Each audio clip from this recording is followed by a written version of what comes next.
Welcome, everyone. I said at the beginning, it's going to be just 5 minutes before we get started. It's about time. So I really would like to thank you all for being here today. The conversation is going to be in the following structure.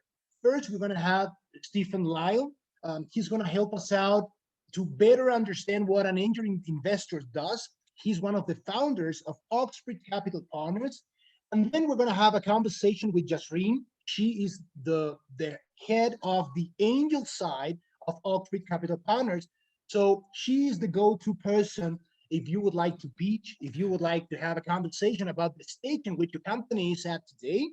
She's the go-to girl. So it's a pleasure to have this amazing conversation we're going to have today. It's going to be around an hour. And please do capture all your Q&As in the chat box so we can answer them at the end of the session. Today also, we have the privilege of having a lot of CBA ambassadors represented here today. Cambridge Business Association is the business bridge between Europe, particularly Silicon Fen, based in Cambridge, and Latin America. And that is why we have 10 ambassadors representing 10 countries in LATAM in order to create real local value to every single country represented. So thank you so much for being here today. And I would like to give the floor to Steve Lyle in order to get started. So thank you so much. Thanks, Guillermo. Give me a thumbs up, Yasreen, if I sound all right. Fantastic. That means everybody else can hear me. So we just wanted to give a very breezy flyover about angel investing basics. And it never ceases to amaze me how misunderstood, this process is. People hear, angel investing, but they kind of know what it is, but they don't actually know what it is. So I just wanted to say that, a lot of what you're going to see in this presentation is from what I believe to be the gold standard in angel investing. It's the book titled Angel Investing, so that should be easy for you to remember, by David S. Rose. David is also the founder of Gust, which is the largest online platform for syndicating deals in the United States. It's a global platform, but it's also been a data source. And you'll see a few data sources that I cite from David Rose's Gust. So, what is an angel fund? Generally speaking, well, angel funds, they help startups. They start companies and they grow those companies and they fund those companies throughout all those early stages. And so, but what do they look like? What actually are they? How are they configured? So, we have a nice flyover screen here, and I'd like to turn the keys over to Yasreen, and she'll give you a nice survey of that. Hi everyone, your turn, Steve. Thumbs up if you can hear me. Mm-hmm. Okay. Yes. Excellent. So yeah, to give you an overview of the rest of the presentation, will give you a lot of details about how what are the key aspects to look at when you create an angel fund. But basically, it's down to a group of people who have decided to pour their money together and invest into entrepreneurs, early stage startups. And so at Oxbridge Angels, which is the early stage investment fund we have created, we are a group of entrepreneurs, business executive, MBAs, executive MBAs, and various accredited investors pouring our money together into this Oxbridge Angels fund. And the way we are managing the fund today is through a group of volunteers working together in making the decisions. Some other funds will have professionally managed funds with people fully dedicated to the fund and making those decisions.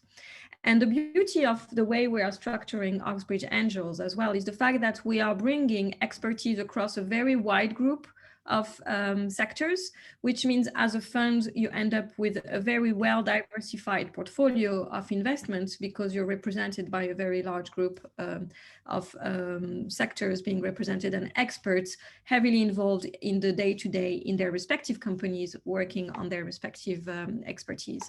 So those are brought in together to create an angel fund. And usually when you have an angel fund, you invest into a startup in a very kind of patient way. It's a long-term view. You're not looking for an exit within the next year or two. We're more talking about a fund that will last 5 to 10 years. So there's an assumption that the capital should be patient, and the people who are injecting their money into an angel fund have to have that high tolerance, not only to risk, but also failures, because we're taking this diversified approach where some of them will do really well and others will may not do as well, and the balance of the two will give you your return. And so that needs to be well known when entering the fund. And that's why we expect from angel investors to self-certify themselves as sophisticated investors. And that's something that is important because usually funds are regulated and are monitored by the Financial Conduct Authority. And therefore, we need to make sure people understand the risk they're taking by injecting their capital into those kind of funds. The other important aspect as an angel in general is the temperament of being very balanced, I would say, because you're dealing with entrepreneurs, you're here to care and nurture the growth of those companies and of those people, and you bring complementing capabilities to those entrepreneurs that are putting all their days and nights into making their business and their mission a reality. And so it's quite important to have a group of people as part of the Angels Network that have that self-discipline and that even temperament in supporting the fund and the startup. The last part of the profile of an angel investor is the willingness to learn and the general care, respect, love for those entrepreneurs. And it is a growing process. All of us as angels investors, not only we're giving our expertise, but we're also getting a lot back by learning through the journey of those particular startups. So it's a very expanding role over time for you as much as for the startup. Over to you, Steve. Thank you, Yazreen.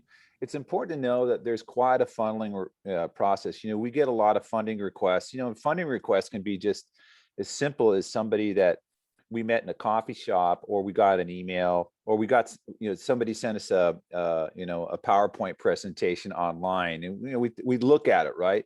But there's a screening process, and out of all those, we'll select a few that might get a pre-screening invite. And it's pre-screening invites, maybe sitting down, maybe Yazreen and me, or somebody else from our pipeline committee, just to kind of get a temperature check, to see if this is a company we want to send to the pipeline committee. And then you can see it gets funneled down.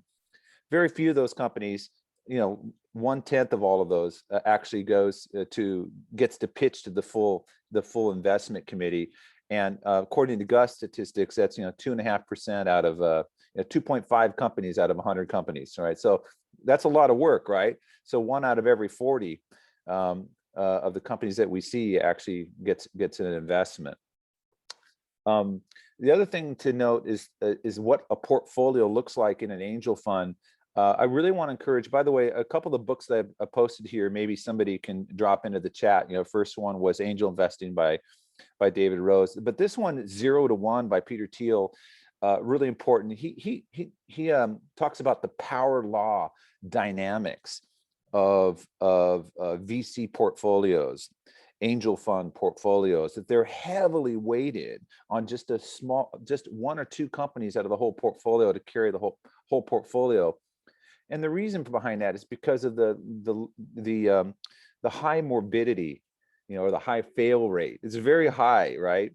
50% of those investments, they go to just 0. It's actually higher. It's closer to 60%. And yet, for the portfolio to be a successful portfolio, the winners have to work really hard. If you have half of them, or 60% going to 0 and 20% breaking even, you can see that you have to do really well with that bottom 1/3, and even you need to have 1 or 2 20xers in there, right? And that carries a portfolio.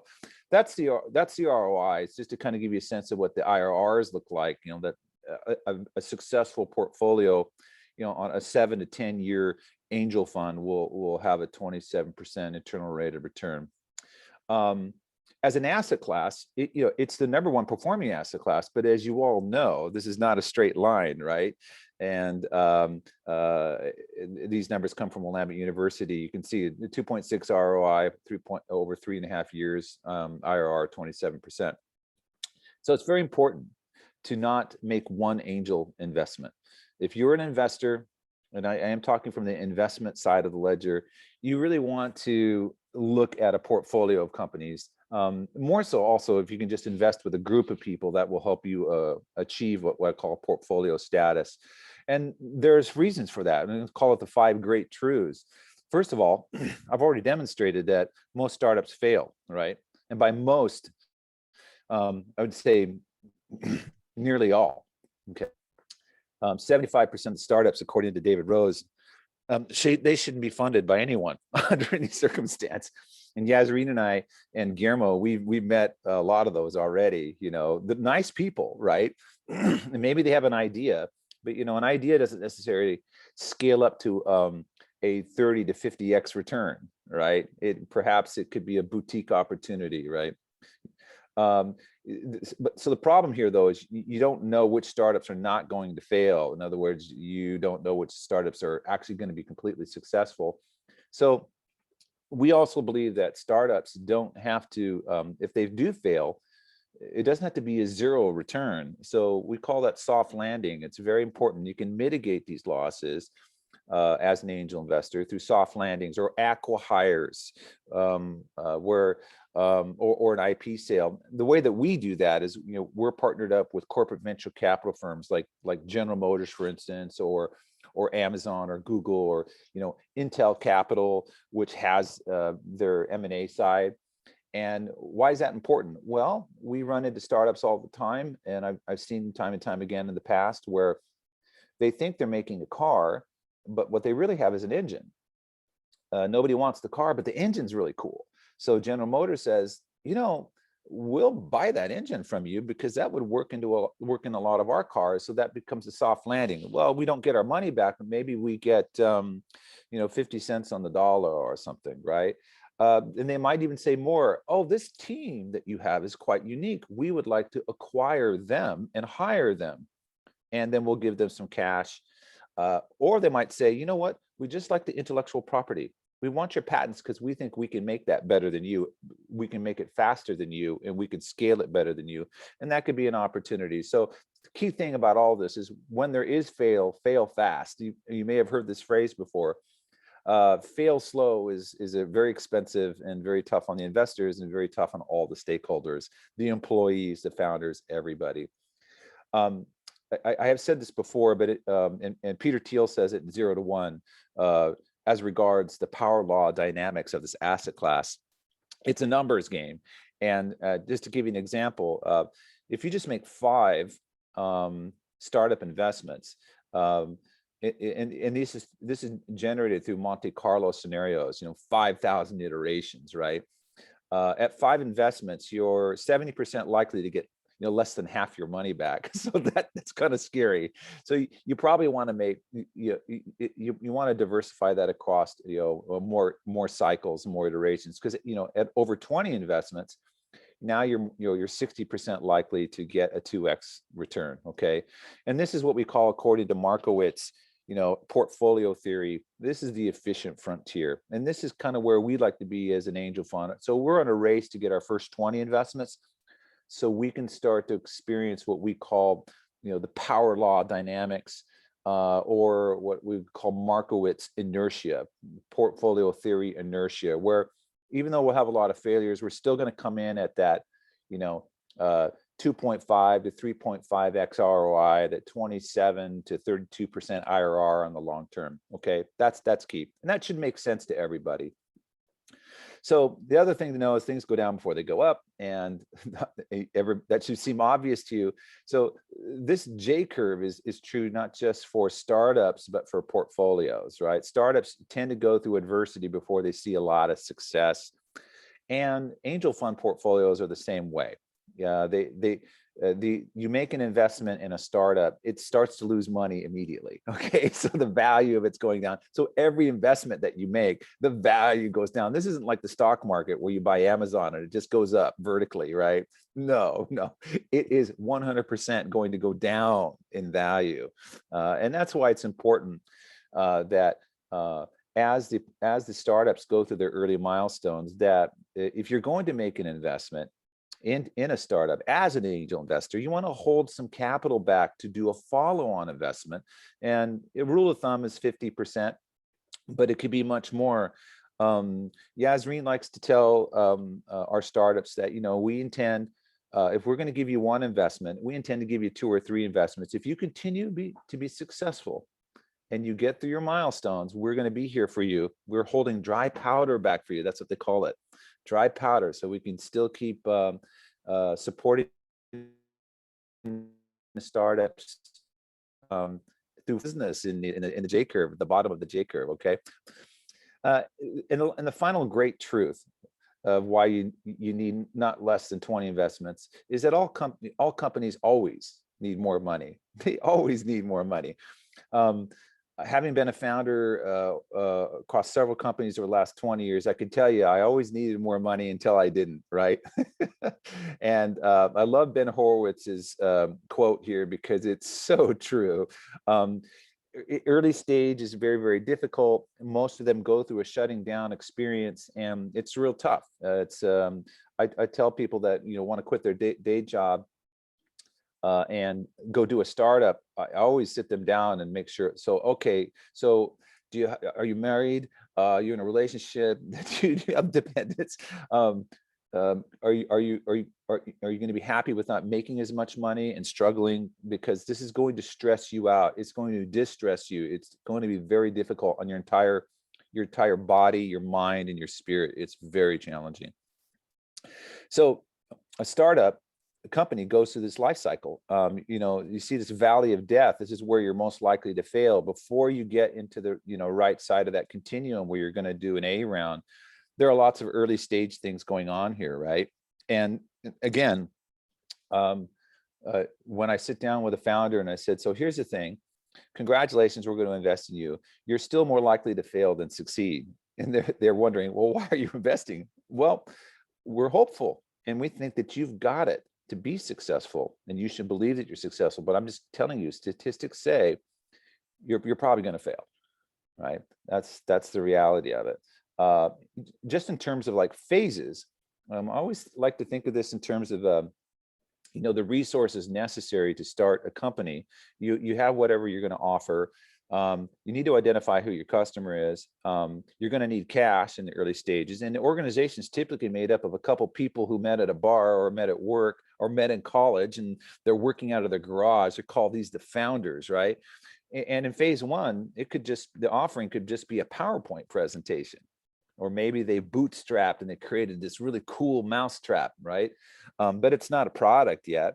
And we always tell the startups, make sure you clearly identify the problem. What the problem is that you're solving. What is the big hole in the universe that only you can fill, or that you have a unique differentiating value proposition or differentiating sales proposition? You're approaching this problem different than anybody else. Those are very special factors that we consider before we make an investment. Have you identified the problem very clearly? Have you identified your unique solution to that problem? And in the early stages, you're not necessarily ready for an angel investment. So you're either bootstrapping it, sweat equity, or you have friends and family that you brought in. Economic development is key. We have Innovate UK in the United Kingdom. Latin America has their versions of that. Chile's got Corfo, and there's some opportunity to get what we call non-dilutive financing, where you're not selling any stock. But eventually you get to phase 3, you have your MVP, a minimal viable product, you've got your mousetrap, it's killing mice, and it's doing it in a unique way. You're using lasers, something like that. And you actually have you have a first client that's paying for this. Like, we love your laser mousetrap. And now you have a minimum viable organization. You actually have a company. You've got a product. you solved a problem, you got a customer. Wow, this is a company. But now you need to scale it up. All right, you're hiring employees, you're generating a lot more revenue, but now you need more people to help support it. And you're going to make blue mouse traps and red mouse traps and polka dot mouse traps and laser light show mouse traps, and that's a lot more people. And that's when the VC comes in. That's the A round. Give you another look at what that looks like. Is that this is what you see here is the continuum, the venture capital continuum. All right, and in the United Kingdom, this is the valley of death too. The reward for early stage startups for all their successes in the United Kingdom, and this has happened in Latin America, we're seeing it, and in North America happens. You get to the early milestones, and then you need to raise $10 million or 8 million pounds in an A round, and nobody wants to invest in you, although you've been successful, because A round is the valley of death. There's a lot of B round money, C round money when you're de-risked and you're already generating a lot of revenues, and there's lots of angel money to the left, but this is the valley of death. So the way that we've approached it is, and angel funds approach this differently, but we've approached it from the standpoint of filling up the whole continuum with people and money, so that there isn't a valley of death. On the left side, which is the angel fund territory, Yasreen and her team, they'll invest in anything from a PowerPoint presentation to a prototype for a mousetrap. I use mousetrap just because it's an easy thing for us to understand. And then through the early stages, they go from prototype to like maybe a product, and they're raising a little bit more capital, and maybe at product launch they have some revenue paying customers, right? They're still not a viable enterprise, but they've identified customers that will write them a check for their product or their service. And now they might even need some bigger capital in a pre-A round. But once this company is ready for scale up, once it really starts to take off, that becomes the territory of the co-branded VC. So we have, Oxbridge Angels, and we have Oxbridge Capital Partners, on the right side. So this whole continuum, then we could take them all the way to an IPO. Or we could do a merger acquisition with one of our corporate venture capital firms. So this is how angel funds work. This is how they hand off to the VCs later on. Remember, angel fund is not a VC. It's like an early stage VC. A VC's A round, B round, Z round. Okay. But we decided to fill that whole continuum and try to prevent the valley of death for startups. So how do you find your deals? Well, it's quite the network effect. This is exactly what we've experienced. And so you have angel funds, which like to work together. This is what the ecosystem looks like. And in Oxford, here's what the investment ecosystem looks like. It's a confab of, VCs, investment clubs, angel funds, and we compete and we cooperate. So it's a co-opetition.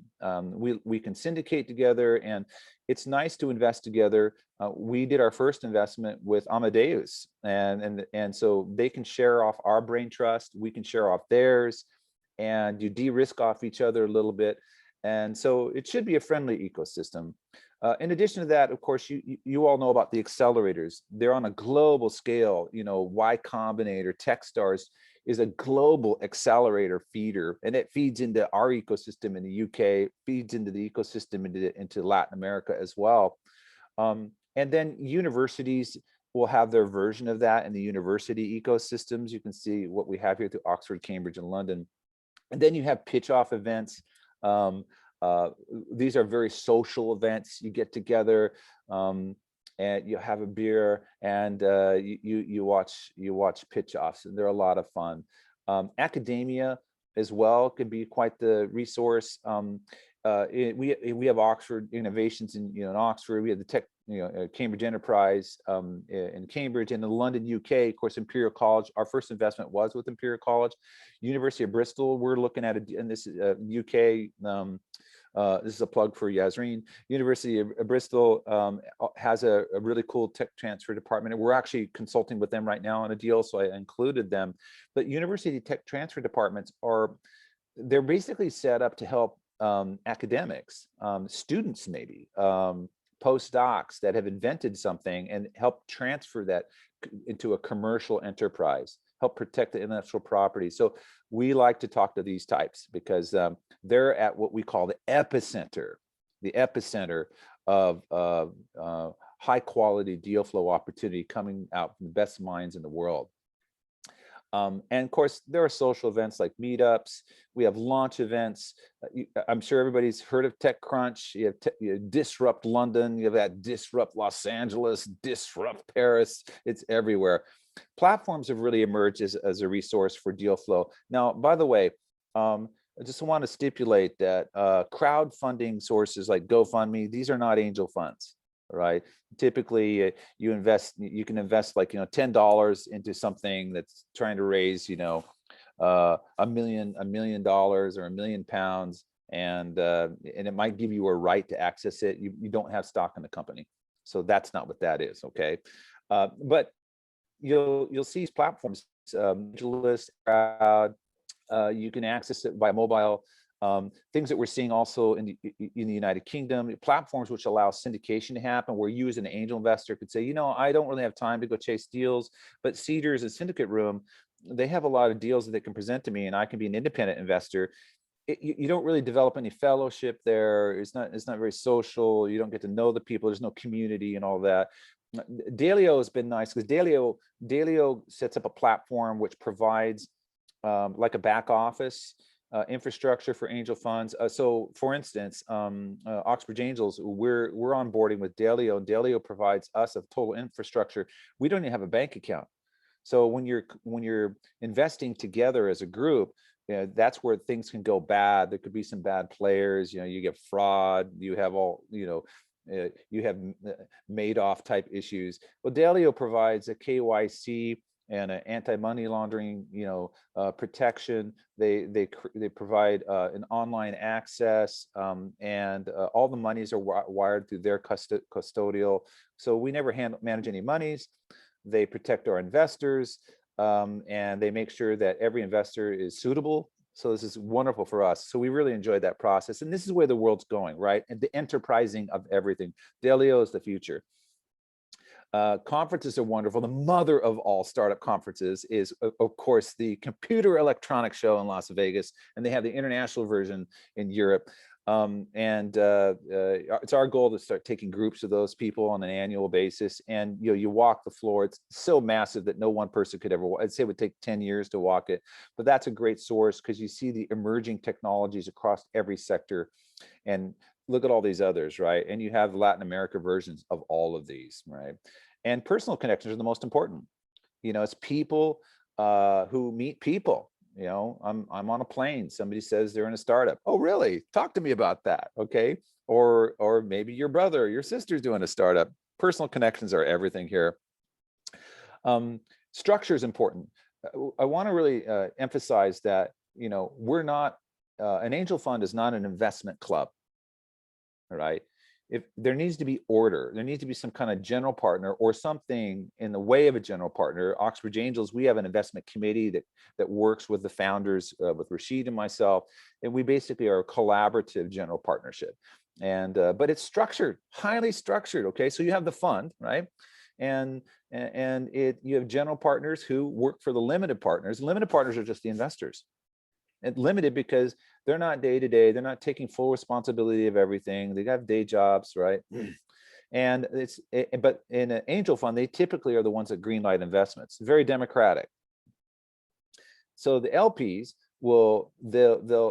they'll provide investments, but there are also annual membership fees because you have administrative costs. We spent £25,000 on just setting up our charter in the first year. So you have little management fees that come in, and there could be some carried interest as well. So a little bit of equity for the GP group that works for the benefit of all the LPs, to protect them, to help de-risk these deals, to provide administration, organization, and all that. This is a standard and usual thing. For VCs, this is called 2 and 20.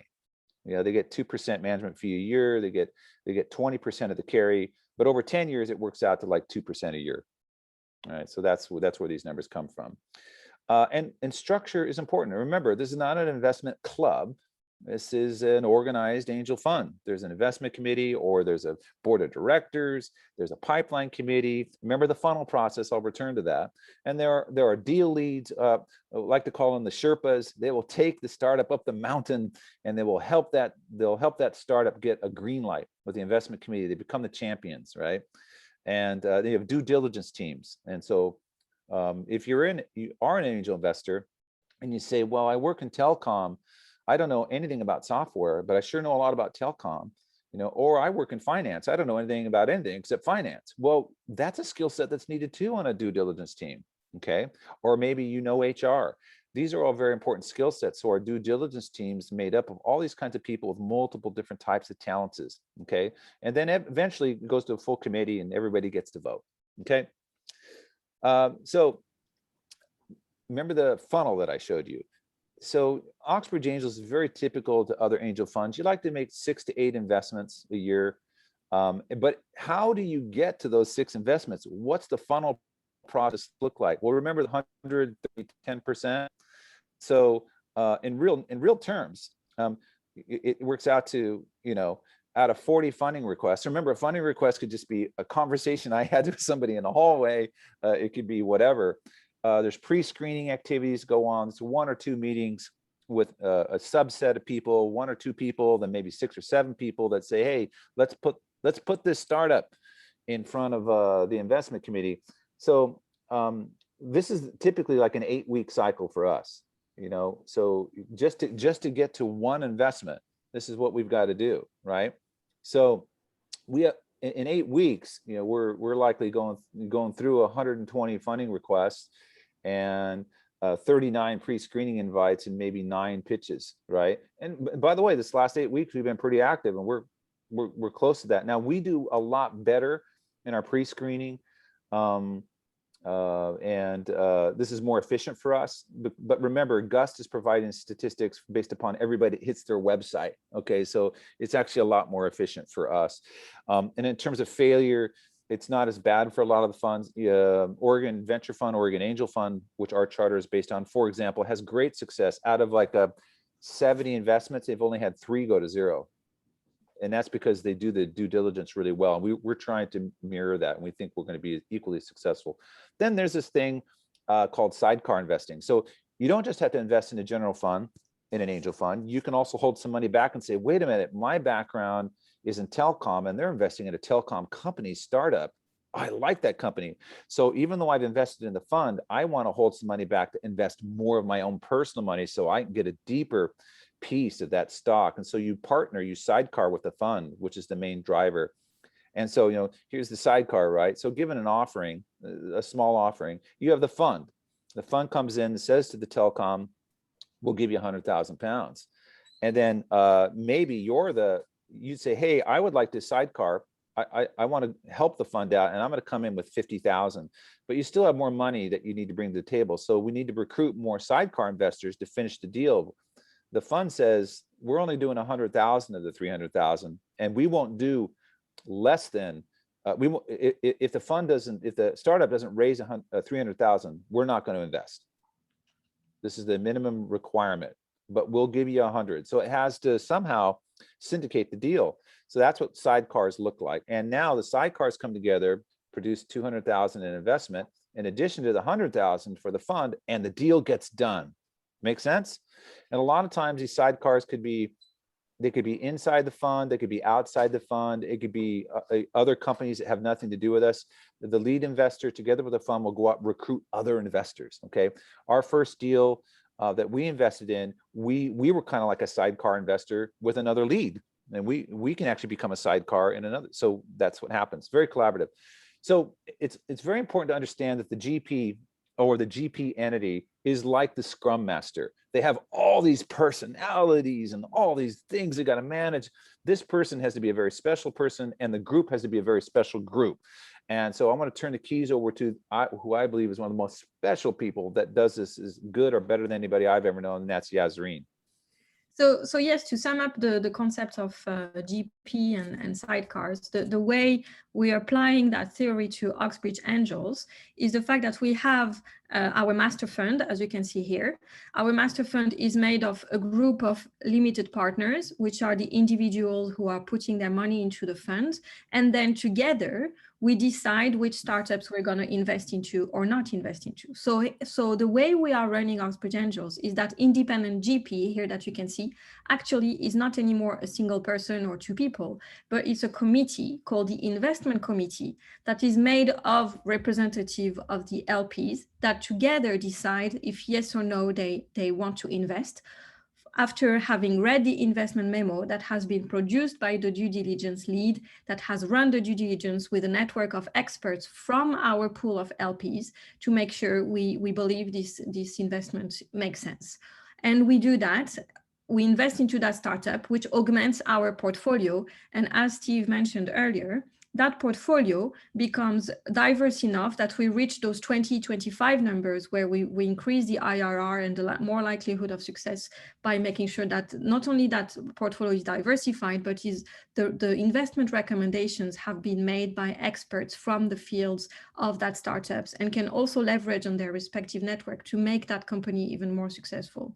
And so then the other thing we're offering to our investors is not only the master fund invest into the portfolio, but offers, as Steve said, sidecar opportunity. And those sidecar can be the same LPs that now that they've invested into the master fund, they can also individually invest themselves directly into that startup, or they could create a small syndication themselves as a group of friends, and that group of friends puts money together and becomes a sidecar LP that then injects the money into the startup itself. So there are all sorts of ways of doing it, but the main value we're bringing here as this Oxbridge Angels fund and not a network is that we're all putting our money into that master fund, and then the investment committee and the people who are actively running the fund are making decisions on behalf of the entire LPs.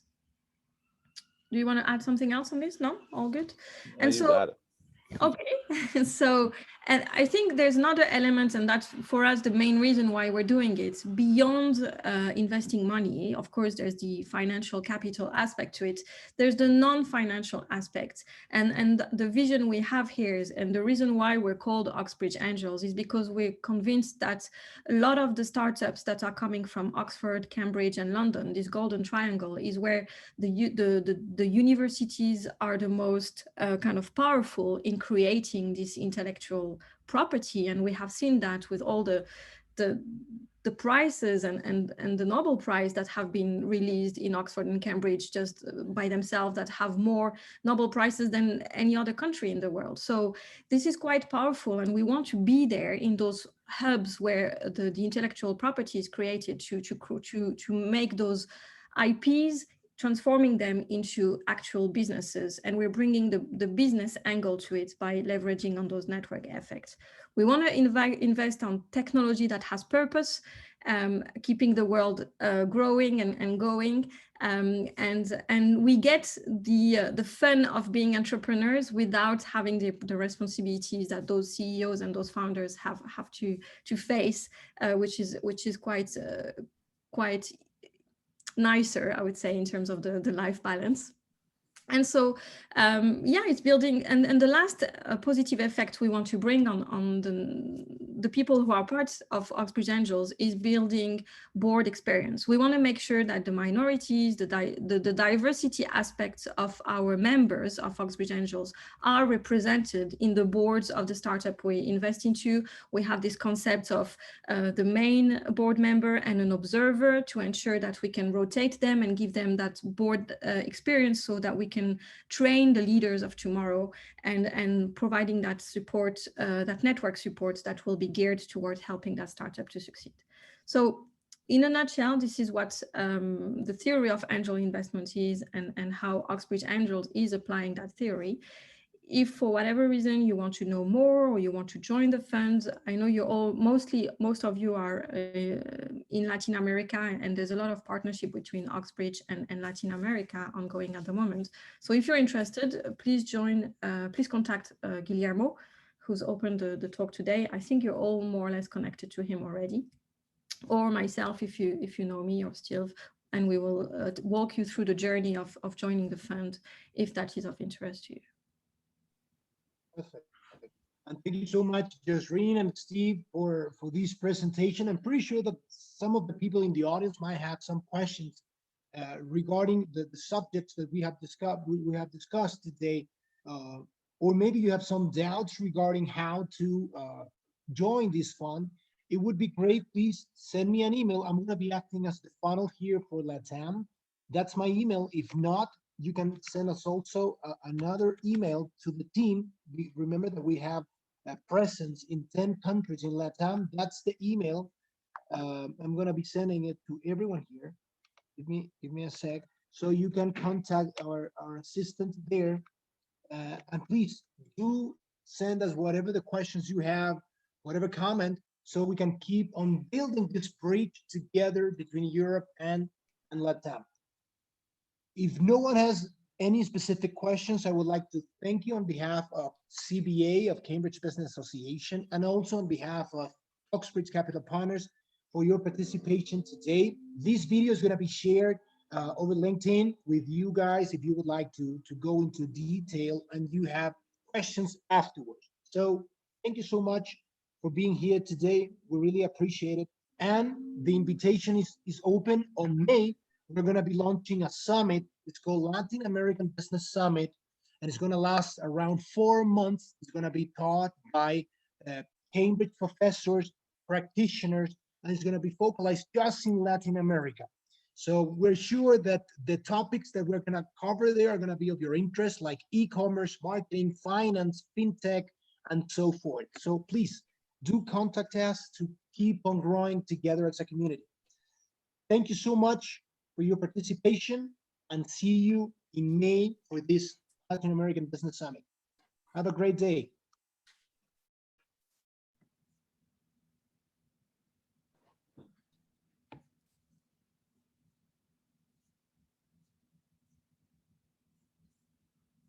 Thank you, everyone. Have a good day. Take care, everybody. Bye. Thanks.